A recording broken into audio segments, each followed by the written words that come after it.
and welcome. This is the first webinar for the new academic year organized by the Institute for Research into Superdiversity at the University of Birmingham, and it's a pleasure to host Professor Nasar Meer of the University of Edinburgh as our first speaker today. Nasar is principal investigator of the Horizon 2020 project Glimmer, examining the governance and local incorporation of migrants and Europe's refugees. He is editor-in-chief of the journal Identities, Global Studies in Culture and Power, and recent books include Whiteness and Nationalism, The Impact Agenda, Challenges and Controversies, and Islam and Modernity. Nasar, thank you for joining us, and we look forward to hear your presentation entitled Cities of Fears, Cities of Hopes. The floor is yours. Great. Well, thank you so much. Can I begin by thanking Nando and Lawrence and colleagues for the invitation and the generous welcome. I was fortunate to present a paper. I think it was at the launch conference of IRIS many years ago.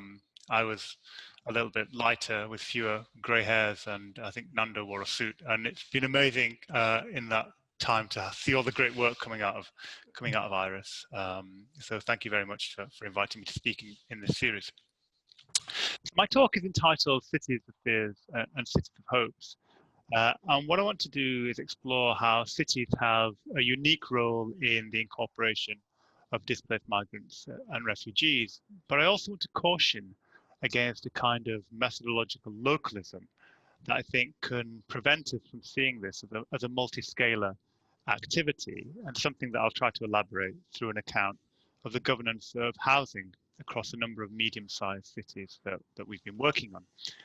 Each of the cities that I'll talk about is known for leaning against exclusionary state policy or practice.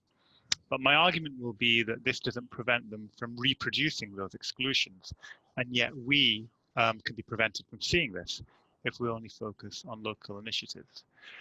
Now, the broader topic, of course, is set against the continuing and preventable horror caused by our asylum policies in Europe, and especially so for those people who are refused even the means to seek a refugee status. Can we change our slides, please, Lawrence? The contempt for life, of course, apparent in the creation, the conditions, and the destruction of the Mora camp is matched, I think, only by the spectacle of our national level governments clamouring to breach things like the principles of non-refoulement, which is, of course, a cornerstone of international refugee protection, all of which happens under the shadow of COVID-19. Could I change my slide again, please, Lawrence?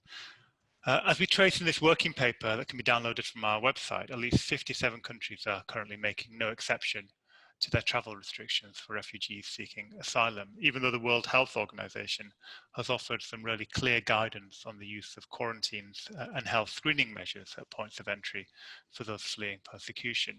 And as a result, travel bans and other emergency measures have led to a continual decline in asylum applications in the European Union compared to pre-COVID levels, with a registered drop of about 43% in March, reaching about 90% in April 2020, following many countries' wholesale suspension of asylum procedures. And it's left many people stranded in precarious conditions and led Filippo Grandi, the UN High Commissioner for Refugees, to argue that the core principles of refugee protection are being put to the test. So how might things be different, even in this most difficult of circumstances? Well, I'd like to start, if I may, with the story of Domenico Lucano. Could I change my slide, please, Lawrence? I note how it must be a strange predicament to be banished from the town of which you were once mayor. So is the status of Lucano, a once local teacher and then mayor of Riace in the south of Italy. Now, Mimmo, as he's known to Riacians, meant the full force of the anti-immigrant politics of Matteo Salvini and the Lega party, then in coalition government, while Salvini, of course, served as interior minister. The underlying reason was that the town of which Mimmo was mayor had led pioneering schemes since the early 2000s to incorporate displaced migrants and refugees. His mayoralty founded an association, the City of the Future, which was inspired by the Calabrian utopianist Tommaso Campanella. and secured some modest funding, which allowed them to successfully incorporate people seeking refuge into local labour markets, and in ways that regenerated not only previously abandoned quarters, but arguably the very sociality of Riace itself. We change our slide, please, Lawrence.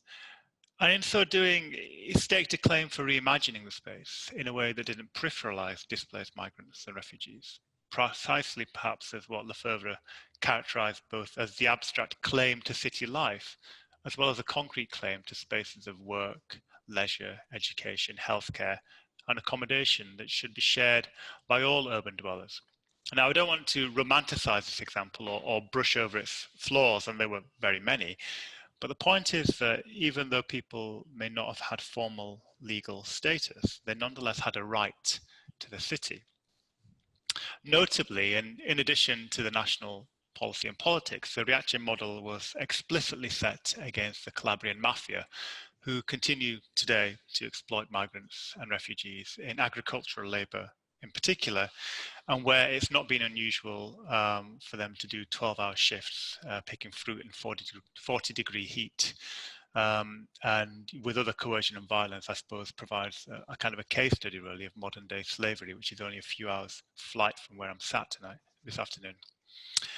The Riace model, as it became known, was exported, as I'll discuss, to other nearby towns and cities in the south of Italy. But I begin with this story, I suppose, because it's related to other examples of city and local level governance that's operated within the context of national level intransigence or closure. Can I change my slide, please? The International Cities of Refuge Network, the Cities of Sanctuary, the Save Me campaign, the Eurocities network are all illustrative of what I describe. And in each, we can observe the recrafting of pre-existing social imaginaries in ways that elevates the capacity of cities to foster new forms of solidarity. And yet, as I'll discuss, I think our enthusiasm in the study of this can overlook how cities are also sites in which global and national exclusions are enacted and realized locally. And this pushes against, or certainly leans against, something enthusiastically described in the social science literature as a local turn or methodological localism. An approach that I think can downplay situations of interdependence through which the boundaries of the city are often forged. Equally, I don't want to deny that there's been something very distinctive underway, seen in the role of the local in general and the city in particular, amongst responses to, for example, the so-called refugee crisis, where civic society especially was at the forefront in terms of challenging a kind of a racialized social closure. The local is therefore a space in which the relationship between civil society and governance becomes a vantage point to observe forms of social and other capital at work in migrant and refugee incorporation, including that generated by migrants and refugees themselves. So in this scenario, whatever else the national framework of immigrant incorporation policies may be, insists Ambrosini, the urban level needs to be appreciated as a policy-making field in itself. And I think that's pretty evident, isn't it, in what Miriam Hasselbacher has called emergency governance, which was the immediate arrival response in a number of cities. The question is, or the uncertainty really surrounds the longer term embeddedness of that. And I think that in itself kind of relies on the character of particular cities in question. So there are a number of features of this tendency that I want to elaborate. To get to this, I'd like to spend a moment sketching out our sociological tools to conceptualize the relationships between migration, the city, and the global north. Can I change my slide, please? I'll then discuss some current and ongoing work that includes cases in the north and the south of Italy. This concerns governance dynamics around the key question of housing and accommodation in the conurbation, housing and accommodation in the conurbations of Cosenza in Italy, Glasgow in Scotland, and Malmo in Sweden. Now, these are all what Glick, Schiller, and Kagler may term low-scale cities, because they assume a relatively weak position in global exchanges and are or were dependent on particular industries and sectors. Yet, despite being non-global cities, they matter, and they're very relevant to this story, which is why we focused on them. Before I'll kind of offer some tentative conclusions that perhaps we can take up in questions. How do we characterize the role of migration and cities? Well, this is, of course, a mighty task to which many people, including colleagues at IRIS, have contributed. That being so, and because I'm a sociologist, first and foremost, I found a useful way to enter this being contained in a working paper by the late Zygmunt Bauman, who started to develop an account of what he termed cities of fears and cities of hopes, from which my title is taken. Now, it's a cliche to say that cities are places where strangers meet. Yet this for Bauman, in this for Bauman are the fears of change and the hopes, conversely, of what these might bring. Change slide, please. Both, Bauman argued, are related to the same impulse, and they reflect how the city, in his terms, the city and social change are almost synonymous. Change is the quality of city life and the mode of urban existence. Change in the city may, and indeed should, be defined by reference to each other. Now, I think is probably true of a great deal of his later work. Bauman was openly reflecting on a long-standing and weighty literature on the study of cities, to which he too was probably a student.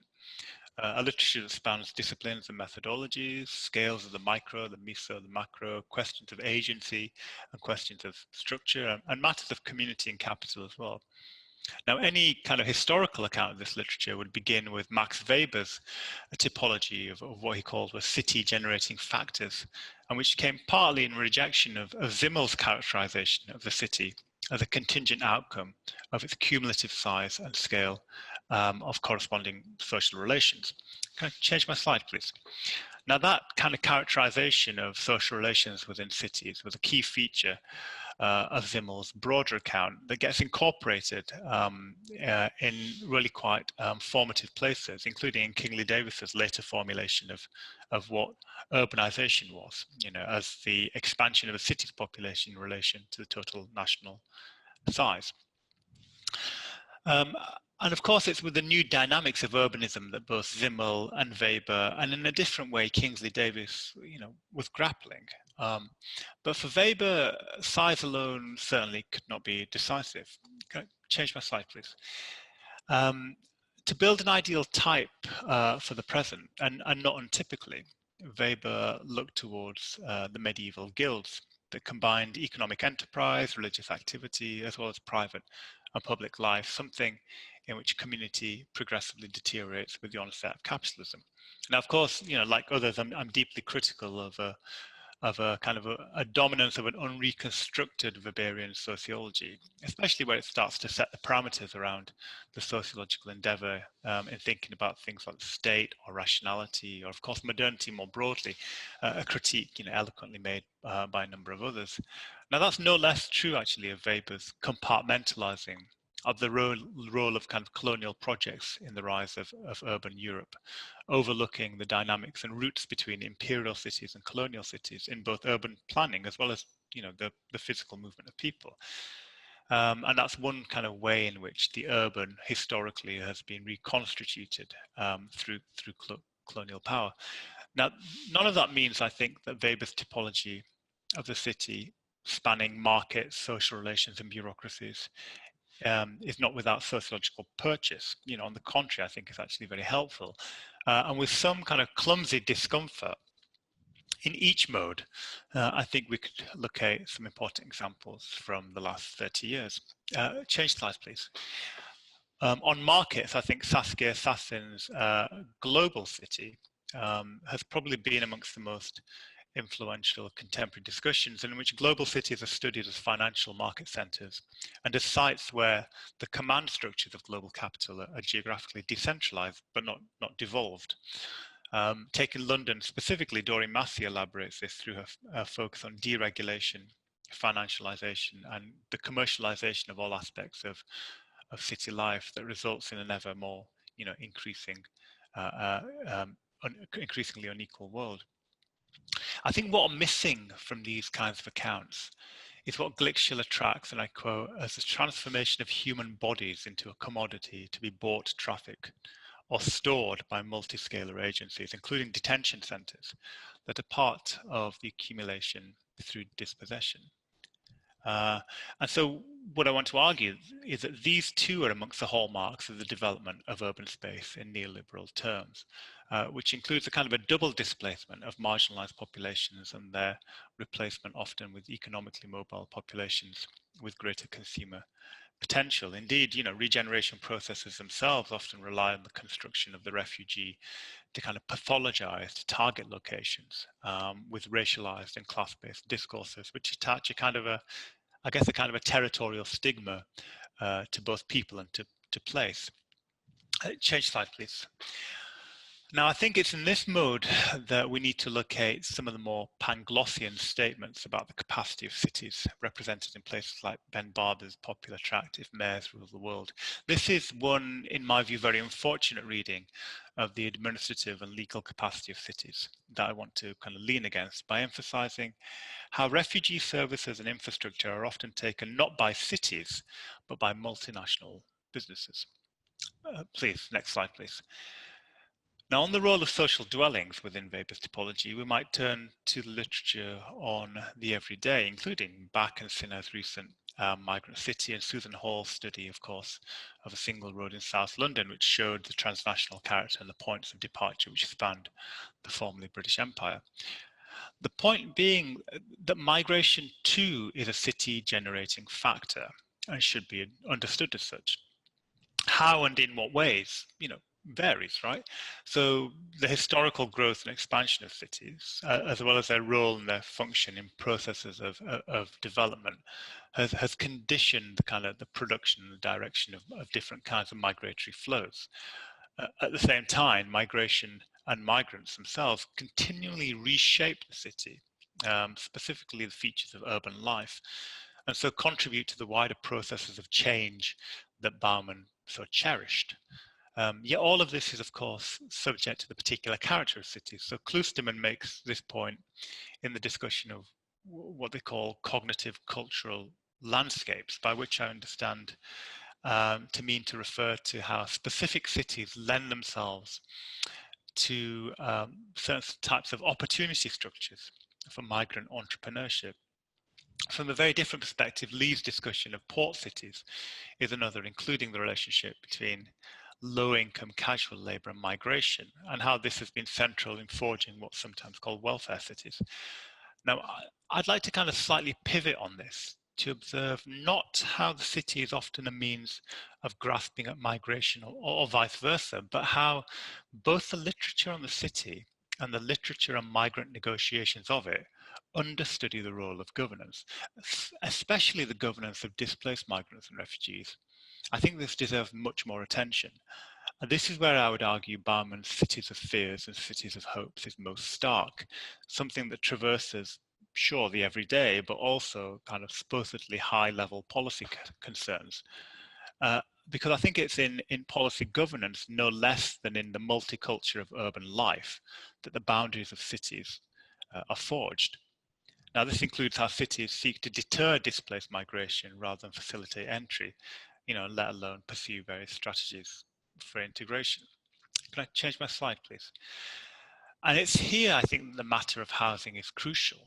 Now, an interest in housing and settlement is as old as the study of cities, and some of the early features of this work kind of continue to structure some prevailing assumptions. So, for example, how the Chicago School argued that spatial distance is a measure of social distance is still very much with us. In the present, refugee accommodation and settlement processes are contextually, I think, rich means of gauging this, including the forms of vertical and horizontal partnership that emerge between different kinds of stakeholders.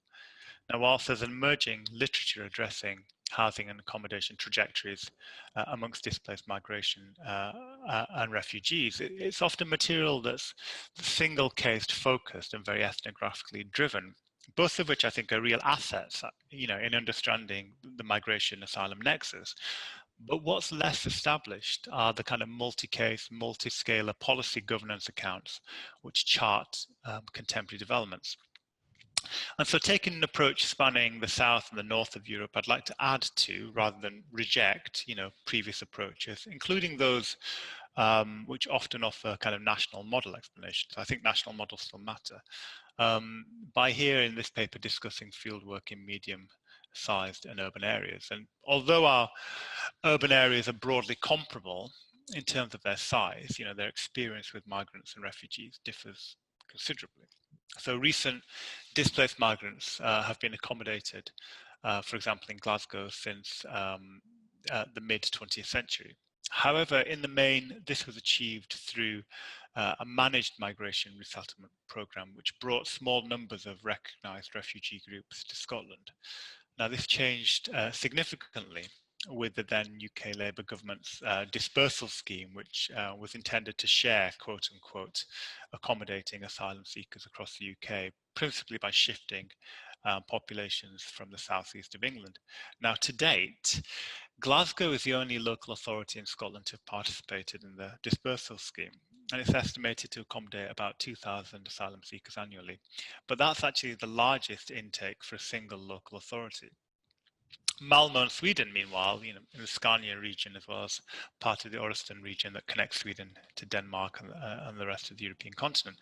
Malmö is the third largest city in Sweden. It's located on the border with Denmark and bears this kind of long-standing migration history, which has partly been associated with its political economy in terms of the industrial base formerly that was there. In contrast, Cosenza in Calabria, the region that includes Riace, has become a place of almost uninterrupted arrival. This followed long periods of outward migration, abroad, but as well as to the northeast Italian regions.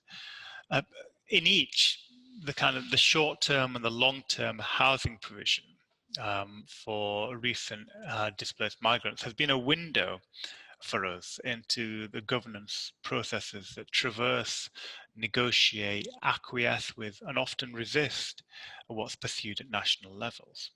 Now, of course, what's short-term and what's long-term are not questions that stand apart from the wider migration experience of formal and informal status and the variously kind of conceived ambitions for integration therein. A key factor of most formulations of integration, housing is, in many respects, the cornerstone of the needs of displaced migrants and refugees. Change slide, please.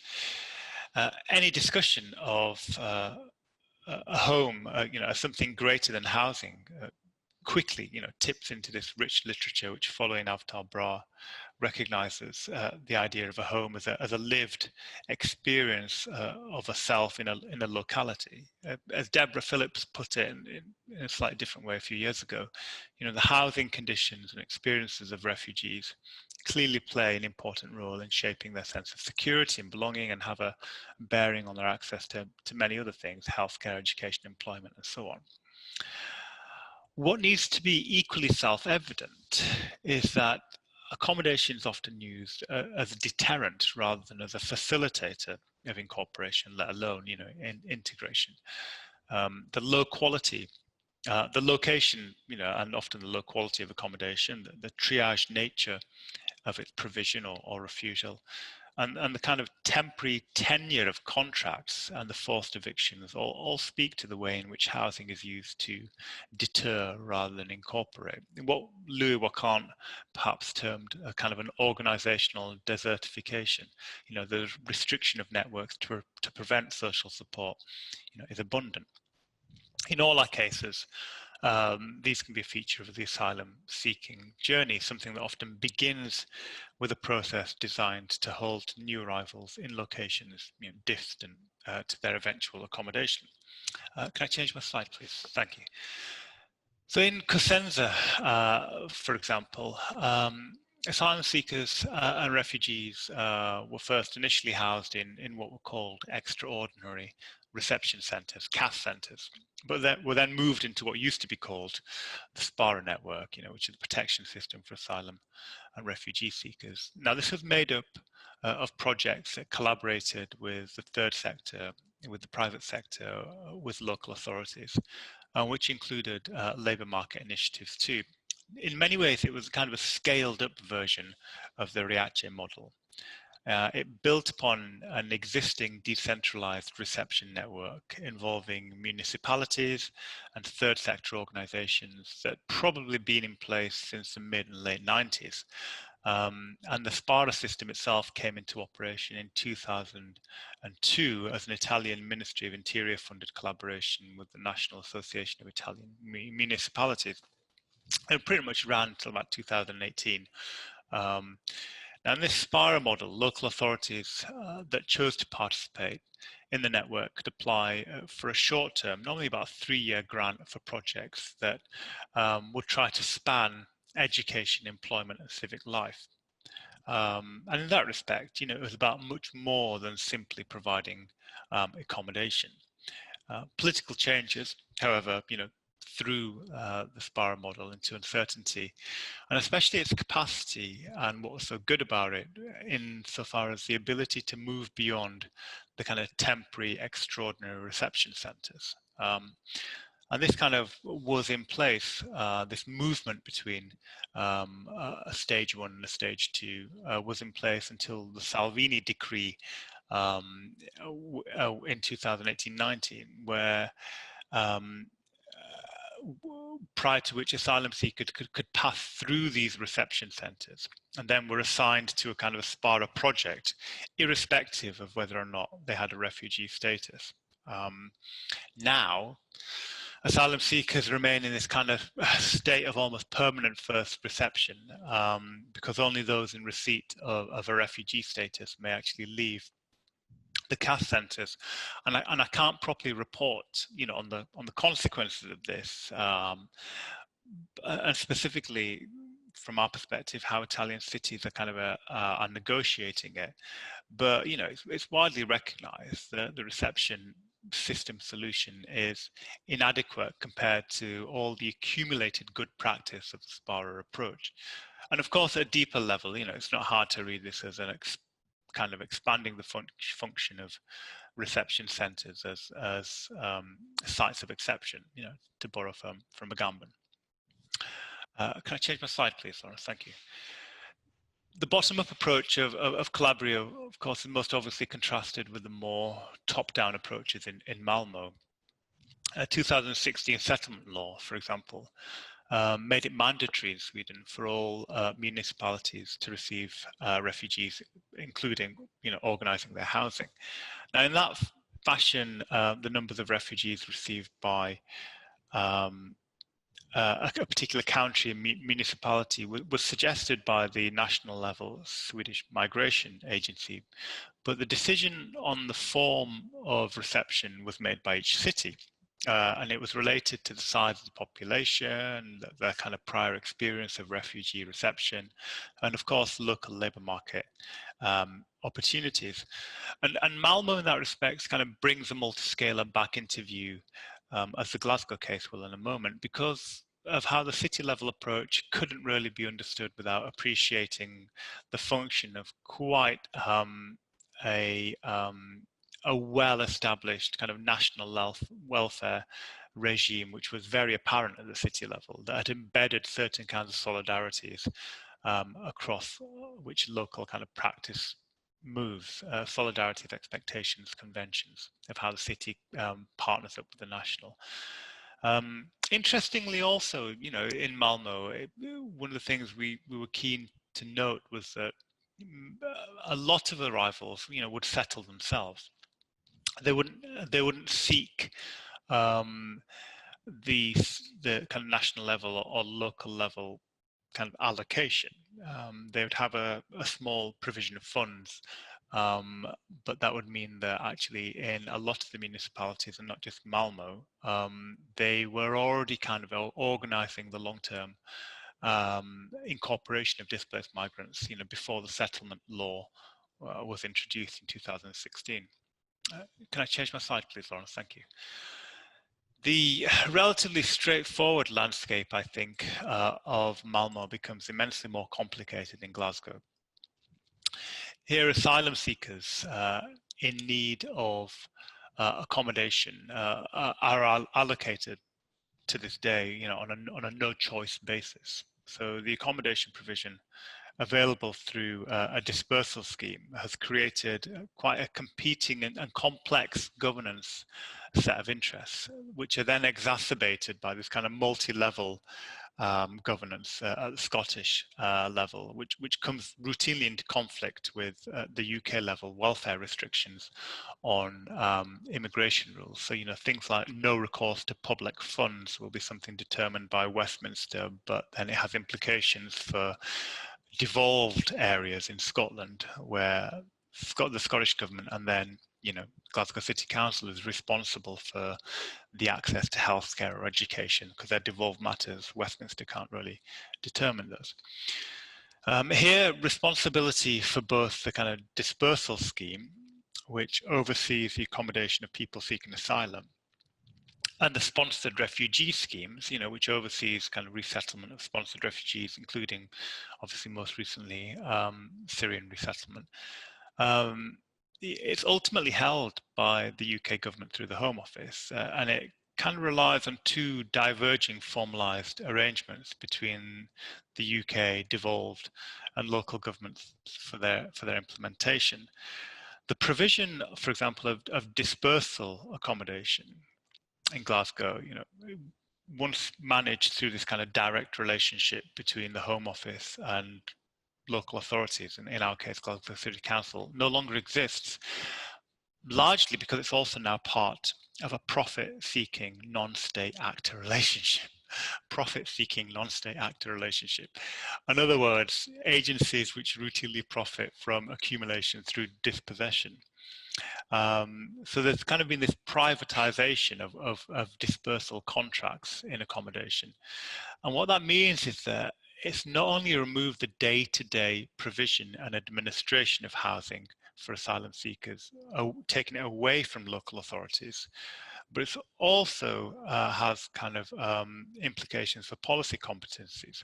So, the type and the location of dispersal housing, the sizes of asylum-seeking population within particular localities, and indeed housing standards, which would have all previously come before under a local urban planning remit, no longer does.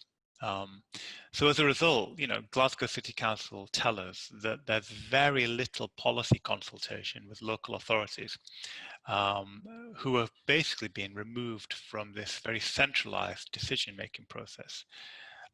Meanwhile, gaps in accommodation provision created by this kind of formalized dispersal governance infrastructure, such as the issue of asylum seeker destitution, has been nearly entirely filled by charities and third sector networks. There's no local authority, there's little or no local authority provision. There's certainly obviously no national level provision for asylum seeker homelessness. And those kind of networks, those kind of voluntary third sector NGO networks, I guess they kind of cushion and they counteract aspects of this kind of exclusionary national level asylum policy, but therefore in a way starts to then question the legitimacy of those national policies and their execution.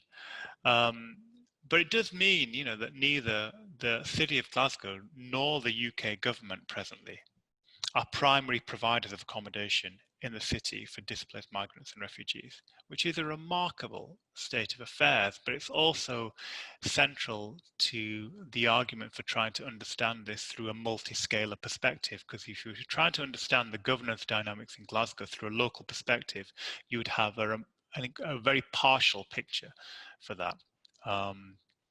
If you want to understand the role that Serco and Mears and others play, methodologically, you need that kind of multi-scalar view.